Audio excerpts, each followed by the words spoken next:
Bon, après tant d'attente, The Batman est enfin sorti dans les salles. Et je ne vais pas m'étendre sur le film dans cette vidéo, mais je me suis dit avec un film aussi bon, autant conseiller des comics sur le Batman qui sont du même niveau. Ainsi, dans cette vidéo, je vais vous présenter des comics qui ont inspiré le film, qui ont une même ambiance que le film, ou alors simplement des très bons points de départ ou des cultes sur l'univers du Batman. Et on va d'ailleurs commencer par un comics que le réalisateur du film Matt Reeves a lui-même dit s'être inspiré. Ce comics, c'est Batman Ego par Darwyn Cook. À vrai dire, l'inspiration, on le voit très bien dans le film, c'est surtout sur le développement psychologique de Bruce. Car ici, on retrouve un Batman après avoir suivi un événement un peu traumatisant qui va avoir une discussion avec lui-même. Une approche donc très psychologique qu'on retrouve dans l'évolution du Batman du film. D'ailleurs, si ce comics vous plaît et en vue de l'importance du personnage de Catwoman dans le film, je peux vous conseiller aussi Catwoman le dernier braquage, qui est par Darwyn Cook aussi. C'est très bon et c'est un petit côté polar qui est vraiment très, très intéressant.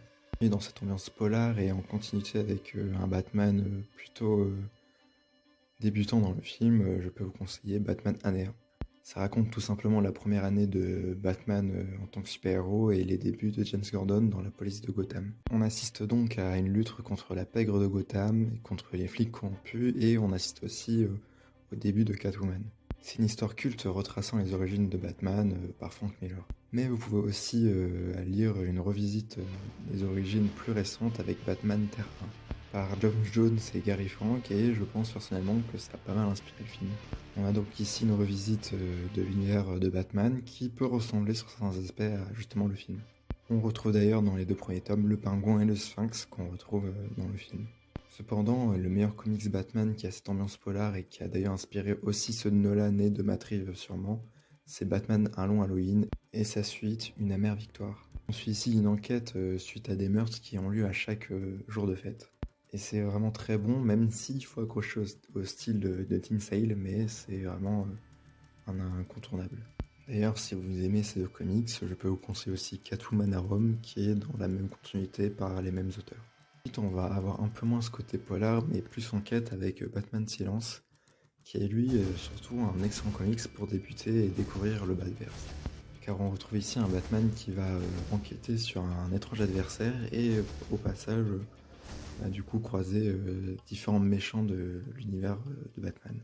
On y retrouve d'ailleurs le Sphinx qui a son petit rôle à jouer et la relation amoureuse entre Batman et Catwoman qui est, vous ne l'avez pas raté, une pierre importante du film. C'est donc ici un comics très intéressant, surtout pour le côté point d'entrée qui nous présente cet univers très vaste qui est le Batverse. Mais si vous voulez continuer dans la relation entre Batman et Catwoman, je ne peux que vous conseiller les comics Batman Rebirth. C'est en 12 tomes, c'est par Tom King, et ça met en avant cette relation assez compliquée entre le héros et cette voleuse. C'est d'ailleurs tout un run assez intimiste sur Batman que personnellement moi j'adore, mais qui des fois n'a pas plu à tout le monde, donc à voir, je vous le conseille quand même parce que pour moi c'est un coup de cœur en termes d'histoire Batman récente. D'ailleurs pour continuer avec les histoires récentes, une sortie il y a vraiment pas longtemps. Batman Imposteur par Manson Tomlin, qui est un co-scénariste du film Batman. D'ailleurs, ça se ressent parce que l'atmosphère est très proche de celui du film, et d'ailleurs, on a un Batman qui y ressemble fortement à la version de Robert Pattinson. En plus de ça, les dessins sont par Andrea Sorrentino, alors ça plaît pas à tout le monde, mais personnellement, j'adore. Donc, je ne peux que vous conseiller cette histoire qui est sûrement un futur récit culte. Donc voilà pour les comics qui m'ont semblé beaucoup inspirer le film ou qui ont une atmosphère qui se reproche.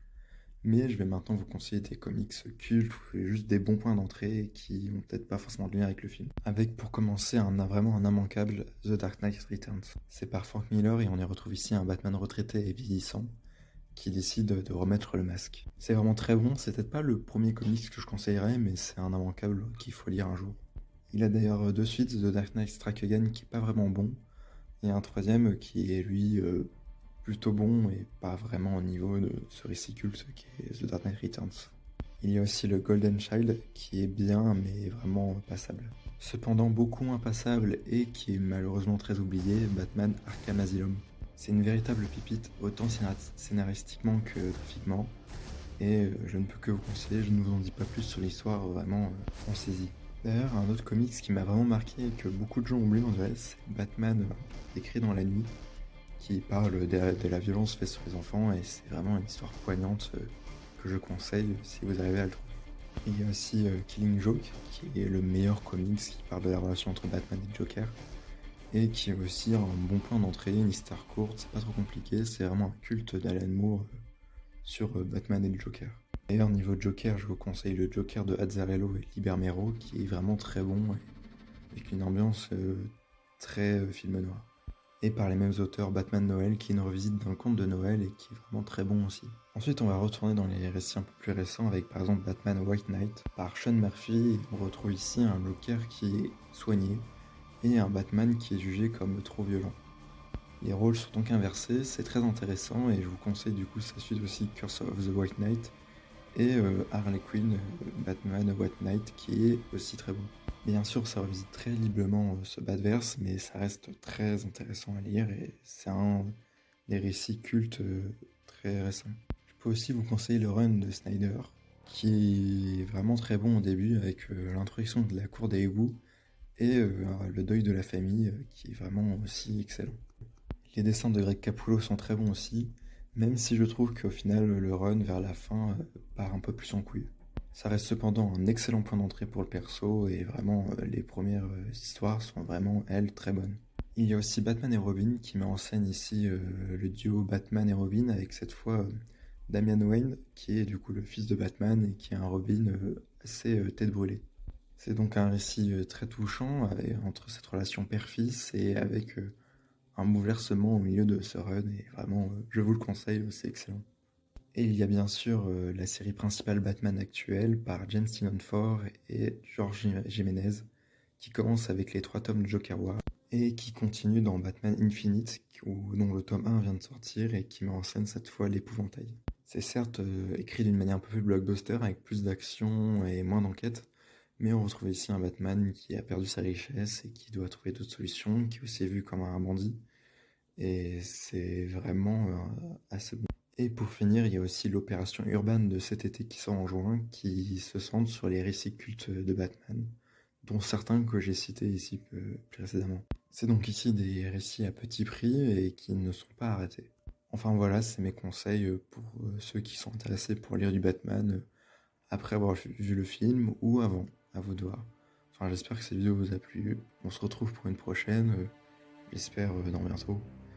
Et en attendant, lisez des comics.